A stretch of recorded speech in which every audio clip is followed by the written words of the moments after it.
Hello everyone, welcome to Education Candle. Mathematics 4 में unit 4 का एक आज इंपॉर्टेंट टॉपिक कवर करेंगे, रैंडम वेरिएबल, और इसको इजी वे में करना सीखेंगे। सबसे पहले रैंडम वेरिएबल होते क्या हैं उसको देख लेते हैं। A real valued function x defined on a sampled space S of any random experiment is called a random variable. ये डेफिनेशन है, लेकिन इसको मैं इजी वे में समझा रहा हूँ। आप क्या है, आपके पास कोई रियल वैल्यूड का कोई सेट है। फॉर एग्जाम्पल आपने लेट कर लिया, आपके पास कोई रियल वैल्यू है जैसे कि 1 2 3 4 सो ऑन, मतलब रियल वैल्यूज़ तो कोई भी हो सकती हैं। ये आपके पास रियल वैल्यूज़ हैं। इन रियल वैल्यूज़ में आपने कोई भी सैम्पल स्पेस उठाया, ठीक है, सेलेक्ट करा, और उस सैम्पल स्पेस को आपने इस तरीके से सेलेक्ट करा जिससे कि आप उसको फंक्शन से डिनोट कर सकते हैं। ठीक है, अब जब आपने उसको फंक्शन से डिनोट कर दिया तो वो कहलाता है आपका रैंडम वैल्यूड फंक्शन। बस वो इतनी सी बात कर रहा है। ठीक है, तो यानी कि किसी भी रैंडम वेरिएबल्स या फिर रैंडम वैल्यूज़ का जब आप फंक्शन क्रिएट कर देते हो सैम्पल का, तो वो कहलाता है आपका रैंडम वैल्यूड फंक्शन एक्स। ठीक है, कैपिटल एक्स है और ये स्मॉल एक्स है आपका। ये आपका दो टाइप्स का होता है। एग्जाम में 10 मार्क्स का पूछा जाता है आपसे। दो टाइप्स में से सबसे पहला टाइप है आपका discrete random variable. Discrete random variable कैसे, देखो, अब डिस्क्रीट रैंडम वेरिएबल अगर आपसे क्वेश्चन एग्जाम में आता है डिस्क्रीट रैंडम वेरिएबल का, तो उसको आप कैसे कैलकुलेट करोगे। तो बच्चों इस चीज़ का ध्यान रखना, जब भी आपसे डिस्क्रीट रैंडम वेरिएबल का क्वेश्चन आएगा, मैं आपको इसकी पहचान भी बताऊंगा कैसे आपको पहचान करनी है कि ये डिस्क्रीट रैंडम वेरिएबल है या कंटिन्यूस रैंडम वेरिएबल है। ओके, तो डिस्क्रीट रैंडम वेरिएबल का अगर कोई क्वेश्चन आता है तो उसमें आप निकालते हो प्रोबेबिलिटी मास फंक्शन PMF। इसकी डेफिनेशन आप ध्यान रखना, फुल फॉर्म प्रोबेबिलिटी, मैं लिख देता हूँ, प्रोबेबिलिटी मास फंक्शन। ठीक है, जब भी डिस्क्रीट रैंडम वेरिएबल का कोई न्यूमेरिकल आएगा तो आपको क्या कैलकुलेट करना है, प्रोबेबिलिटी मास फंक्शन। ओके, अब प्रोबेबिलिटी मास फंक्शन का कुछ रिप्रेजेंटेशन इस फॉर्मेट में होगा कि आपको कोई प्रोबेबिलिटी दी होगी, और वो प्रोबेबिलिटी कैसी होगी, आपको एक x random valued function given होगा। ये मैं आपको बता चुका हूँ क्या होता है। किसके सैंपल पर, कोई भी रैंडम वैल्यू जो आपके रैंडम वेरिएबल्स होते हैं उनके सैंपल पे आपका कोई एक रैंडम वैल्यूड फंक्शन होगा, उसका कोई एक सेट गिवन होगा PXI, जो कि प्रोबेबिलिटी का ही सेट होगा, P फॉर प्रोबेबिलिटी। ठीक है, इस चीज़ का ध्यान रखना, P फॉर प्रोबेबिलिटी है यहाँ पर, और X का आपके नंबर ऑफ वैल्यूज़ है जो भी आपके रैंडम आपके रियल वैल्यूज़ होंगी। तो रियल वैल्यूज़ की प्रोबेबिलिटी आपकी आई आपके डिनोट कर रहा है 1 2 3 एंड सो ऑन। ये आपका इस तरीके का कोई फॉर्मेट होगा डिस्क्रीट रैंडम वेरिएबल्स का। उसमें आप PMF कैसे फाइंड आउट करोगे वो आप वन बाय वन देखते हैं। सबसे पहले पहचान कर लो इसकी। इसमें आपके दो कंडीशंस होती हैं। सबसे पहला कि जो आपका PXI है, यानी कि ये जो आपने देखा है रिप्रेजेंटेशन PMF का, उसमें PXI हमेशा आपका ग्रेटर देन इक्वल टू होगा 0 के। ओके, सबसे पहली कंडीशन। दूसरी कंडीशन जो होगी आपकी, जो सबसे ज़्यादा यूज होती है आपके न्यूमेरिकल को सोल्व करने में, होती है आपकी सेकंड वाली, यानी कि समेशन अगर आप कर दो PXI का, यानी कि जो भी आपको प्रोबेबिलिटीज़ की टर्म्स आपको गिवन होंगी। ठीक है, मेरी बात को ध्यान से सुनना, क्योंकि जब इसका न्यूमेरिकल सोल्व करेंगे तो वहाँ पर बहुत यूज़ है इसका। जितनी भी टर्म्स आपको गिवन होंगी प्रोबेबिलिटी की, उन टर्म्स का अगर आप समेशन कर दो तो वो आपके इक्वल टू 1 आएगा। अब आप कहोगे सर ऐसा क्यों, रीज़न बिहाइंड दैट, हम जानते हैं कि जो आपकी प्रोबेबिलिटी होती है वो 1 से ज़्यादा नहीं हो सकती, 1 से लेस देन ही रहती है। ठीक है, और ये सेकंड वाली कंडीशन आपकी सबसे ज़्यादा यूज़ होगी आपके न्यूमेरिकल को सोल्व करने में।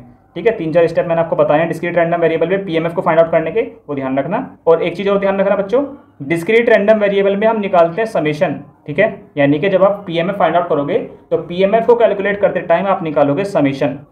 वहीं जब आप कंटिन्यूस रैंडम वेरिएबल में फाइंड आउट करोगे वैल्यू को तो उसमें निकालेंगे हम इंटीग्रेशन। ठीक है, तो ये डिफरेंस है।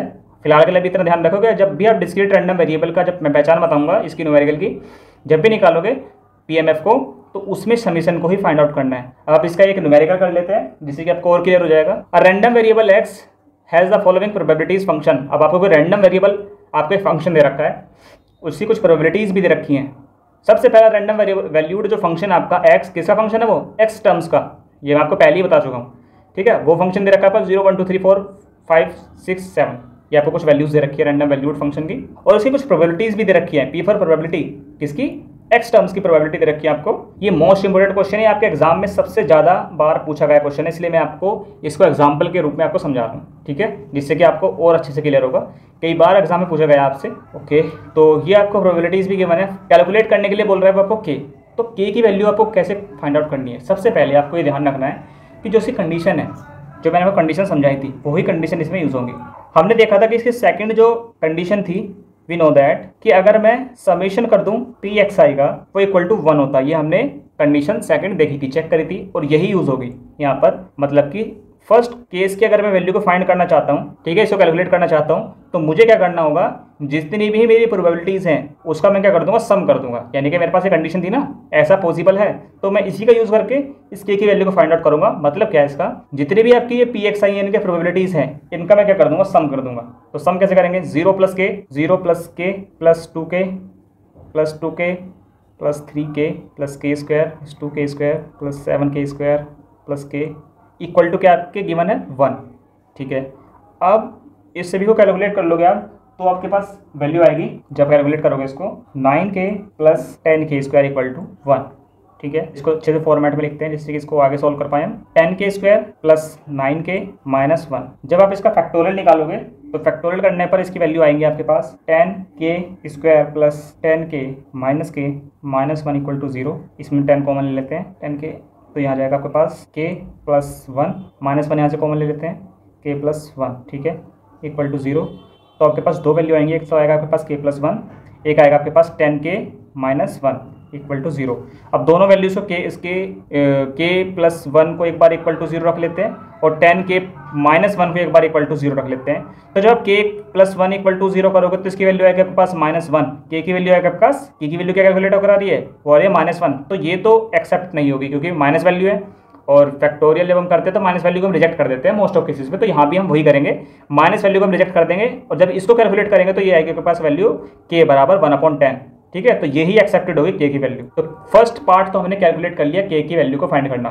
ठीक है, अब वो कह रहा है कि सेकंड पार्ट आपको कैलकुलेट करना है। सेकंड पार्ट में वो क्या कह रहा है, probability of x less than 6, यानी कि प्रोबेबिलिटी की वैल्यू फाइंड करनी है आपको। कहाँ से कहाँ तक, 6 से लेस देन तक। यानी कि ये जो 6 है आपका यहाँ से लेके, ये तो इससे कम चाहिए ना, तो 0 से 5 तक कर लो बस। 6 से लेस देन कह रहा है वो, तो 0 से 5 तक जितनी भी ये वैल्यूज हैं आपके पास, ये वाली वैल्यूज, इनकी वैल्यू को आपको फाइंड करना है। कैसे फाइंड करेंगे, इसको फाइंड कर लेते हैं। और इस बार बच्चों आपको k की वैल्यू को पुट करना है। चलो इसको देख लेते हैं एक बार अच्छे से, ऊपर देखते रहना। ये कह रहा है p probability of x less than 6, यानी कि 6 से लेस देन तक इसकी प्रोबेबिलिटी की वैल्यू को फाइंड आउट करना है। तो सेकंड जब आप पार्ट सोल्व करोगे इसका, p x लेस देन 6, यानी कि सम करो इन सबका, वही कंडीशन लगानी है आपकी बार भी, summation of p x i, यही वैल्यूज को आपको करना है, इसी को आपको लगाना है यहाँ पे। ठीक है, तो जब आप करोगे इसमें 0 plus k plus 2k plus 2k plus 3k plus k²।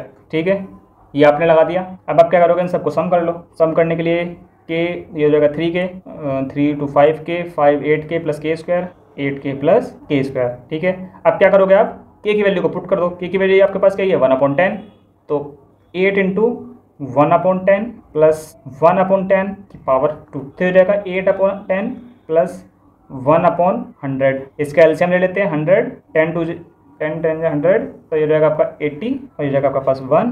तो इसकी वैल्यू आपके पास आ जाएगी कैलकुलेट होके 81/100। ठीक है, किसकी वैल्यू आपने निकाली है, ये आपने फाइंड करी है सेकंड वाले पार्ट की। ये सेकंड वाला पार्ट आपने सोल्व करा, probability of x less than 6। Again second part क्या कर रहा है वो, सेकंड पार्ट में आपको निकालना है probability x greater than equal to 6, यानी कि 6 को इंक्लूड करना है, उसको ग्रेटर देन जाना है। यानी कि अब की बार आपको पीछे वाला पार्ट नहीं देखना, ये वाला पार्ट नहीं देखना, पीछे वाला। वो कह रहा है ना, x की वैल्यू कौन सी लेनी है आपको, 6 से बड़ी और 6 के इक्वल। तो 6 के इक्वल और 6 से बड़ी केवल दो ही वैल्यू आएंगी, 6 और 7 वाली। तो यानी केवल इन दोनों वैल्यूज को ही आपको सम करना है।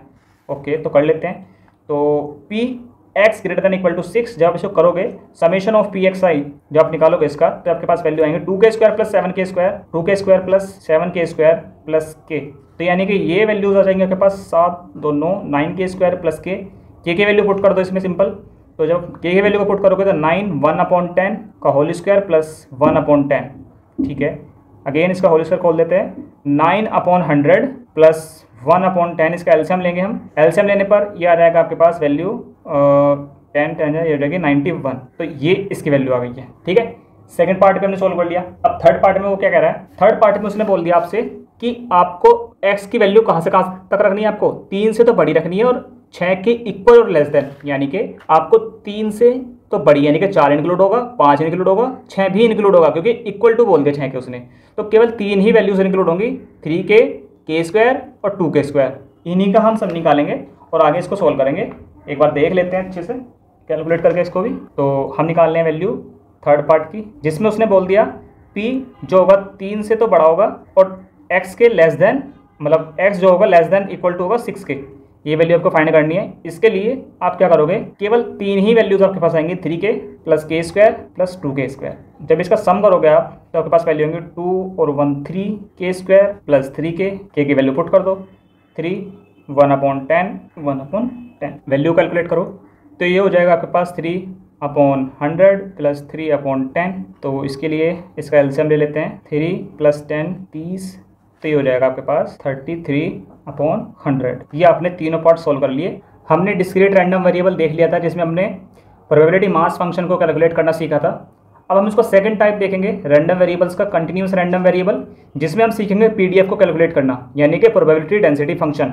इसको कैसे कैलकुलेट करते हैं, सिमिलर है, सेम टू सेम बिल्कुल वैसे ही है, ज़्यादा कोई बड़ा डिफरेंस नहीं है। अगर वो आपने अच्छे समझ लिया होगा तो ये तो आपको आसानी से आ ही जाएगा। इसमें बस बच्चों ज़्यादा कुछ नहीं होता डिफरेंस, बस इतना डिफरेंस होता है, वहाँ पे समेशन का यूज़ करते हैं, यहाँ पे हम इंटीग्रेशन का यूज़ करते हैं। ठीक है, पहचान मैं आपको बताऊंगा इसकी कैसे करते हैं। जहाँ पर भी आपको न्यूमेरिकल के अंदर आपको लिमिट्स गिवन हो जाएंगी, वहाँ पे समझ जाना कि वहाँ पे इंटीग्रेशन लगेगा। और इंटीग्रेशन किसके लिए यूज़ होता है, हमारा पीडीएफ के लिए। और पीडीएफ किसका पार्ट है, आपका कंटिन्यूस रैंडम वेरिएबल का। तो इस चीज़ से कनेक्ट करके आप इसको क्या करोगे, याद कर सकते हो इजीली, यानी कि जहाँ पर आपको लिमिट्स गिवन होंगी, लिमिट्स आप किस में कैलकुलेट करोगे, पीडीएफ के अंदर, इंटीग्रेशन के अंदर। ठीक है, और जहाँ पे आपको लिमिट्स गिवन नहीं है वहाँ पे आप समेशन का यूज़ करोगे, यानी कि वहाँ पर आप क्या कैलकुलेट कर रहे हो, अल्टीमेटली वहाँ कैलकुलेट कर रहे हो आप पीएमएफ को, यानी कि प्रोबेबिलिटी मास फंक्शन को।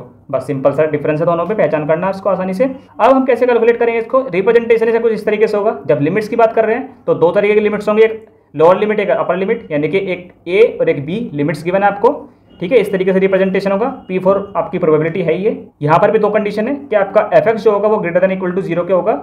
यहाँ पर हमने क्या कर दिया, इस बार इंटीग्रेट कर दिया इसको -∞ से +∞ के बीच fx का, जो आपको fx फंक्शन गिवन होगा, अगर आप उसका इंटीग्रेशन कर दो -∞ से +∞ के बीच, तो उसका इंटीग्रेशन हमेशा 1 के इक्वल होगा। और वहाँ पे हमने क्या देखा था, सेकंड कंडीशन, कि अगर आप उस प्रोबेबिलिटीज़ का, जो आपको प्रोबेबिलिटी गिवन है, उन प्रोबेबिलिटी का आप सम कर दो, समीशन कर दो, तो वो इक्वल टू 1 होता है। ठीक है, तो यही डिफरेंस है बस दोनों में।